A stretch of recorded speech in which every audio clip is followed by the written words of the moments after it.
Good evening and welcome to NTD UK News. I'm Stuart Lees. Here's tonight's top story.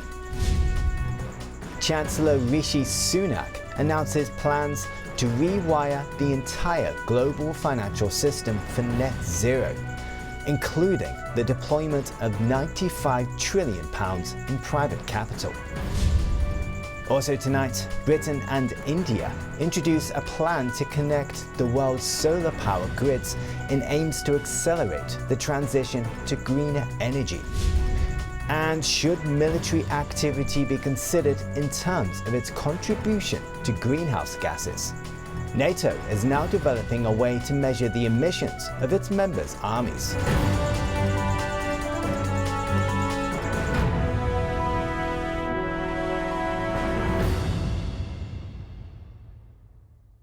Chancellor Rishi Sunak spoke today at COP26, pledging to rewire the entire global financial system for net zero and make the UK the first ever net zero aligned financial centre.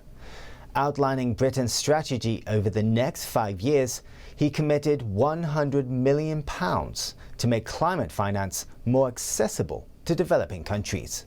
He also said London would support new capital markets mechanism to issue billions of green bonds. NTD's Malcolm Hudson has more on this. Speaking at the Climate Summit today, Chancellor Rishi Sunak laid out Britain's economic plan to tackle climate change. He specified 3 actions for acceleration: increasing public investments, mobilising private finance, and rewiring the global financial system for net zero. Our challenge now is to deploy the investment we need to deliver those targets around the world. To do so, we are accelerating 3 actions today. First, we need increased public investment. And I want to speak directly to the developing countries of the world. We know that you've been devastated by the double tragedies of coronavirus and climate change. That's why the G20 is stepping up to provide debt treatments more swiftly. Sunak gave 2 practical commitments from the UK. £100 million to help developing countries access the finance they need, and a new capital markets mechanism that will issue billions in green bonds for renewable energy investments in developing countries. The Chancellor also announced that 450 financial institutions controlling 40% of global assets signed up to the Glasgow Financial Alliance for Net Zero, led by former Bank of England Governor Mark Carney. Up until today, there was not enough money in the world to fund the transition, and this is a watershed. Okay, and so now it's plugging it in. Yeah. Sunak commended Carney for bringing together £95 trillion of private capital to be deployed for net zero, and he told investors that they should be confident to put their capital into action. The Chancellor announced his intention to turn the UK into the first ever net zero aligned financial centre. He said it would be mandatory for firms to publish a transition plan in line with Britain's net zero goals. Malcolm Hudson, NTD News, London. London Mayor Sadiq Khan today became the chair of a global network that brings together almost 100 mayors from across the world. The group of cities, called C40, aims to halve their emissions within a decade. Following his newly appointed role as the so-called Green King of City Mayors, Khan took questions from journalists from within Glasgow city chambers. NTD's Jane Worrell was there. This is Glasgow City Chambers, and it's a historic building, and I'm told it's one of the first civic buildings in the UK to be fitted with electric lights. Just now, London's Mayor Sadiq Khan was inside taking questions from journalists who are part of the Foreign Press Association. I asked him how he's going to ensure green energy is actually clean. That's especially with concerns over the disposal of solar panels, which contain toxic metals, and its production links with forced labour in Xinjiang. Here's what he had to say. I'm the chair of Transport for London, which is responsible for the buses, the tubes, the trains, the trams and so forth in London. We are the biggest procurer of energy in the whole southeast of the country. And so one of the things that we've been doing with Shirley and my other Deputy Mayor for Transport, Heidi Alexander, is looking at how we purchase power, right? And how can we use the levers of procurement to improve behaviour? And so we're looking into what's called a power purchase agreement, and to make all the energy we use on public transport renewable. And what we've also done as part of the procurement is make sure we abide by modern slavery standards and look at the supply chain. And so if you want to do business with the biggest purchaser of energy in the southeast of the country, if you want the money that brings, you've got to make sure you're a good corporate citizen and provide the energy in a renewable way, including now the supply chain. And we want others to be also making those sorts of decisions in a whole host of other issues, not just in relation to energy supply, it could be in relation to other things. That's why the announcement today from the Chancellor about London being the green capital of the world in finance terms is so important. We want us to be a beacon, but also we can see actually not just the moral case, but the financial case. And so if you're an investor, why would you invest in an industry that will soon be extinct? And so you will hopefully invest in the future business rather than the past business. Not directly answering on the forced labour part, although he talked about the Modern Slavery Act. He also responded to another reporter's question that there are electric buses that are joint ventures with Chinese companies and that he wants to keep relations with China going. He also referenced London black cabs, which were of course taken over by a Chinese company. But there is awareness of the human rights issues involved in the production of green energy, with an MP bringing up in Parliament just recently. On C40 cities, Sadiq Khan said that any city joining is progressive with a small p, and that air quality is a social justice issue. Jane Worrell, NTD News in Glasgow. US President Joe Biden criticized the leaders of China and Russia for being absent at COP26 despite their countries being top 5 emitters of carbon dioxide. He said it's a big mistake that Xi Jinping did not attend, and said both Xi and Vladimir Putin failed to show leadership on this important issue. Prime Minister Boris Johnson welcomed China's engagement, but said its targets for cutting emissions are not specific enough. NTD's David English has the story. US President Joe Biden criticized the leaders of China and Russia for not attending the COP26 climate summit in person. We showed up. We showed up. And by showing up, we've had a profound impact on the way I think the rest of the world is looking at the United States and its leadership role. I think it's been a big mistake, quite frankly, for China, with respect to China not showing up. China emits the largest volume of greenhouse gases, around a quarter of the world's total, with the US in second place and Russia coming in sixth.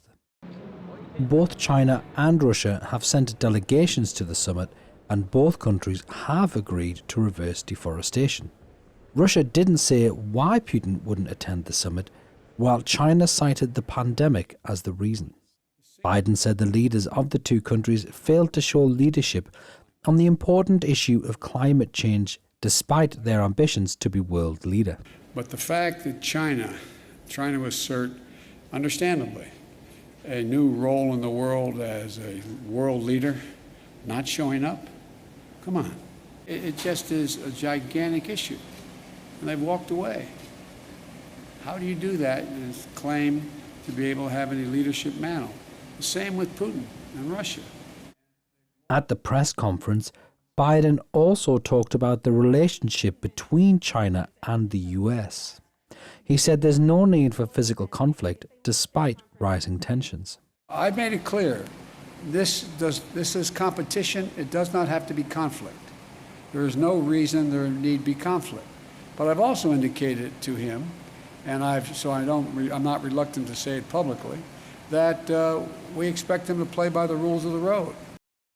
China has pledged to reach net zero carbon emissions by 2060, 10 years later than many nations, and for carbon emissions to peak by 2030 or before. Prime Minister Boris Johnson said the targets are too vague. The question is how much before? Because, and that's the issue, and that's what we're discussing with China, because there is still, there's a world difference between peaking in 2030 in your emissions from China and peaking in 2025. The Prime Minister also gave a summary of the conference so far as the first stage came to a close and world leaders started to go home. He said some progress had been made, but there was still a lot more work to do. We must take care to guard against false hope and not to think in any way that the job is done, because it is not. There is still a very long way to go.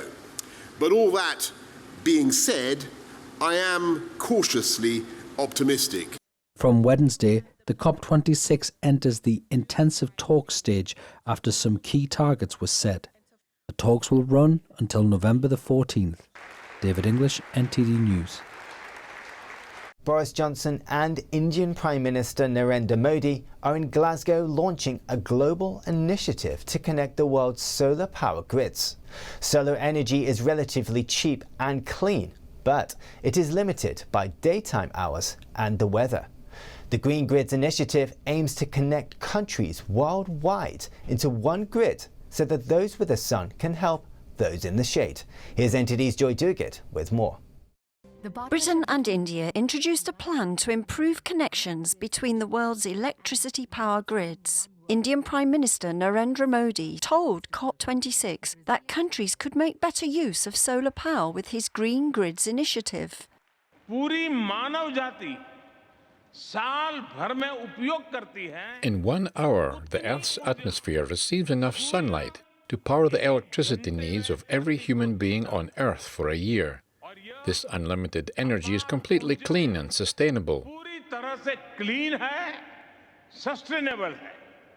Modi said that the challenge of solar power is that it depends on time of day and weather. By connecting solar power grids of different countries, places where the sun has set could draw power from others still able to generate solar electricity. A worldwide grid will enable us to provide clean energy everywhere at all times. It will also reduce the need for storage and increase the viability of solar panels. India launched an international solar alliance of 80 countries. The alliance head said it aims to create interconnections between different regions of the world. In almost every geography in the world, renewables, and in particular solar, provides the cheapest electricity that is possible, particularly when the sun is shining. But Mathur said there are also some major challenges for the initiative, including cost-effective storage. He said they hope to get £7 billion from a newly founded group called the Global Energy Alliance. Members of this alliance include the Rockefeller Foundation, the IKEA Foundation, the Bezos Foundation and the World Bank. So we create the projects, we take it to them, and then they help through these project preparation and risk mitigation funds to make those projects safe enough so that they draw in investment from international organizations. Mathur said Green Grids initiative has two political challenges. Some countries might not have the required regulatory framework in place to support investment, and it may be difficult to build connections between some countries if they are separated by politically unstable countries. Joy Duguid, NTD News. To reach net zero, countries differ in their opinions regarding nuclear energy. While some, like Germany, are phasing it out, others, such as the UK, consider it an important part of their energy mix. In Glasgow, the head of the International Atomic Energy Agency makes the case for nuclear. NTD's Eddie Aiken brings us this report. Amid rising energy prices and efforts to cut emissions, the head of the UN Nuclear Agency touts nuclear power as a way to balance the world's climate concerns and energy needs. We're not saying this is a panacea, let me also be clear on this, but it is an indispensable element in the mix.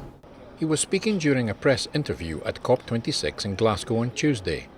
On the plus side, nuclear power stations release almost no CO2, and they provide a steady supply compared to the fluctuations from wind or solar energy. When you're looking about your energy, your ideal energy mix, you need stability, you need base load, and you need the capacity to power your economy 24/7 without any interruption. While some nations like Germany are phasing out nuclear, Others, such as Britain, France and the US, consider it an important part of their future energy mix to reach net zero. Many environmentalists have long been opposed to it, largely because of the potential for accidents and the issue of nuclear waste. Grossi said he's seeing fresh interest in a nuclear option. What is clear is that in the mood, in the societal mood, we see curiosity, especially in the younger generations that do not perhaps have this burden, this cultural burden of some in the old ecology movement that would consider a priori nuclear as something bad. Grossi also points to the possibility of developing energy from nuclear fusion technology. He said a demonstration unit should be built in 4 to 5 years. And of course, if we get to fusion, places like COP26 might not even be necessary, because it will be a perfect source of energy. Eddie Aitken, NTD News.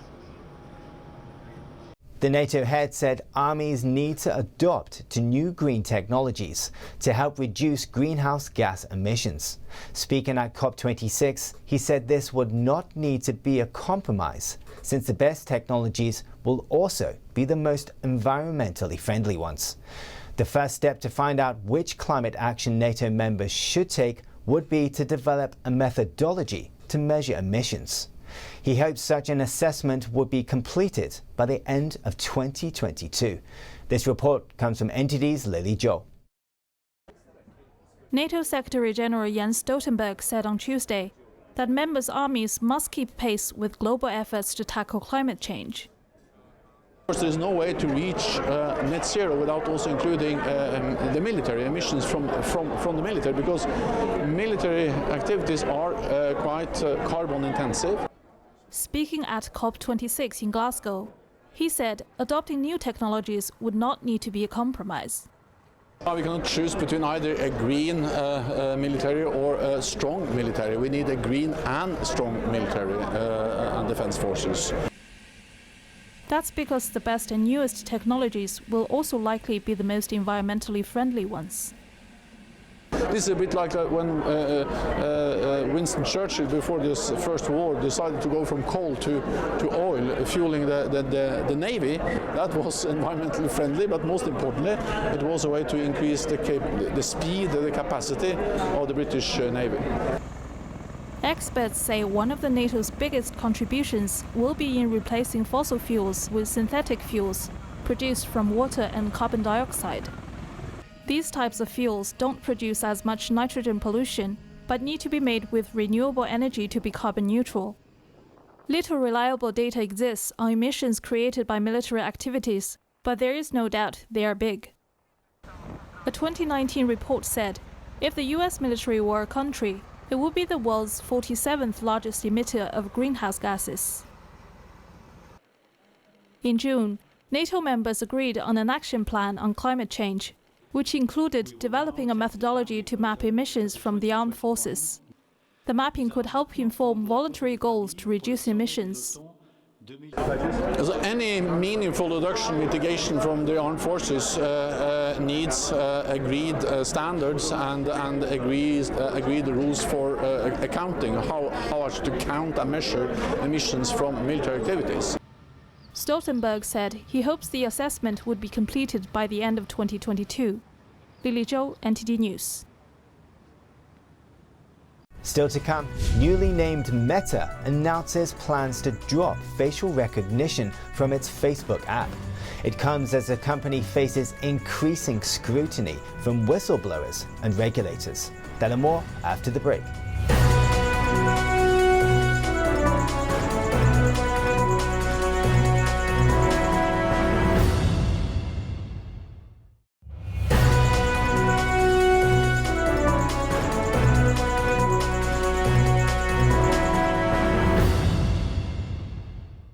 Investigators say one of the trains that collided in Salisbury on Sunday failed to stop at a red light. The driver had applied the brakes and the train's automatic protection system also requested emergency braking. But the train continued to run almost 220 meters past a stop signal due to its wheels slipping on the rails. According to the rail delivery group, this can be caused by weather conditions as well as leaves, rust or grease on the line. The train crashed into a second service, causing both trains to derail. Of the 92 passengers across both trains, 13 suffered minor injuries. The driver of one of the trains is said to have suffered life-changing injuries. Further investigations are underway. Meta, formerly known as Facebook, announced on Tuesday that it will no longer use facial recognition on its Facebook app.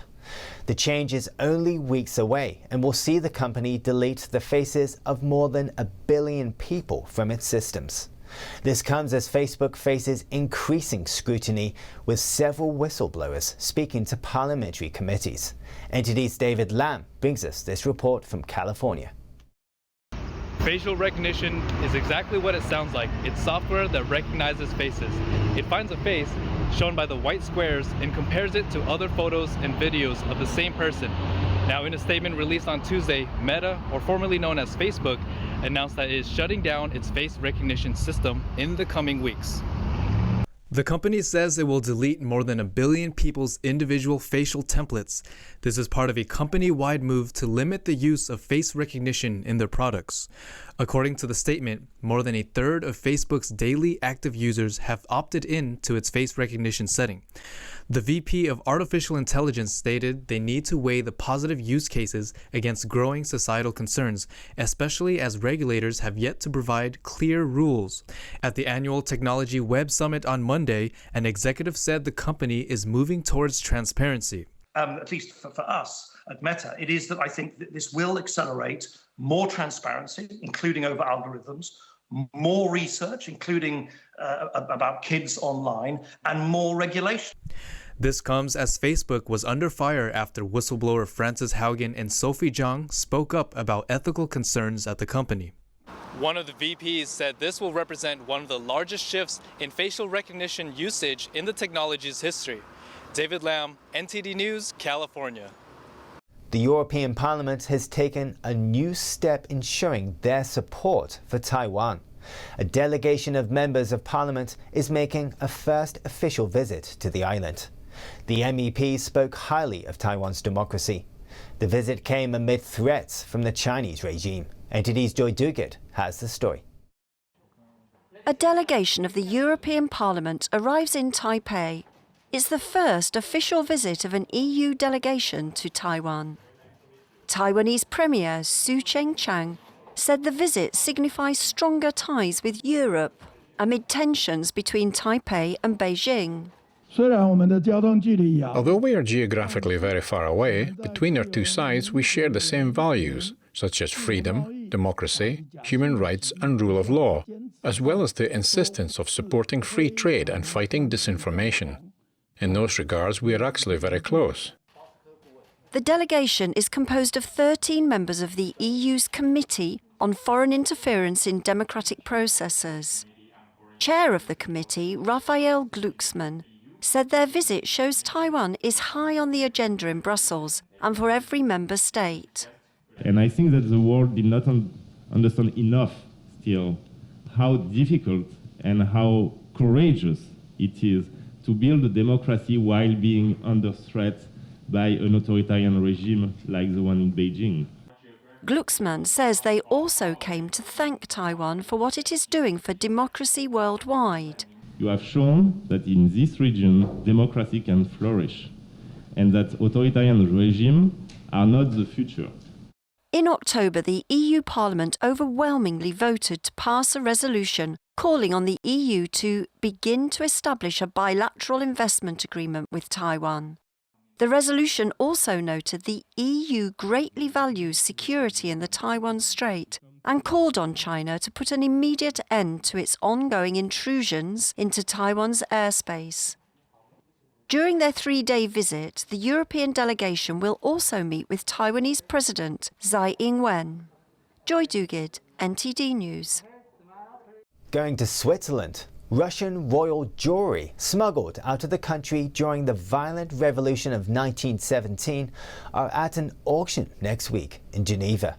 Collectors will need deep pockets though, as one of the items, an orange-pink diamond weighing over 25 carats, is estimated at over £3 million. We hear more from NTD's David English. A collection of rare jewellery going under the hammer at Sotheby's in Geneva was once owned by the Russian royal family. This large sapphire and diamond brooch with matching earrings belonged to the aunt of the last Russian emperor. They are being sold by a European princely family who bought them at auction in 2009. So they belonged to the Grand Duchess Maria Pavlovna of Russia, who was like the queen of the social life in St. Petersburg. She was the wife of the Grand Duke Vladimir, so the son of the Tsar, and she had a fantastic collection of jewels. She loved jewelry. Before fleeing Russia's Bolshevik Revolution in 1917, the Duchess entrusted the jewels to a family friend, British art dealer Albert Stopford. And he took them by hand from Russia to London. So after a very long journey through Sweden, Norway, and finally by boat, he arrived in England. And he deposited them in a bank in London, where the Grand Duchess recovered them a few years later. The star piece is the orange-pink diamond weighing over 25 carats, set in a ring. Its value is estimated between £3 and £4 million. A beautiful crystal. It's a fantastic color with a little bit of orange, but not too much, so it's a very subtle color. The auction takes place on November the 10th in Geneva. David English, NTD News. That's the news for today. Have a good evening.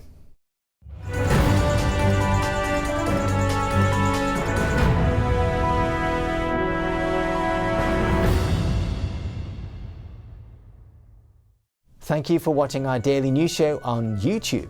You can also watch our other programming on channel 190 on Sky TV or on Freeview via channel box on channel 271. In the meantime though, please give this video a like and hit subscribe to our channel. Have a good day.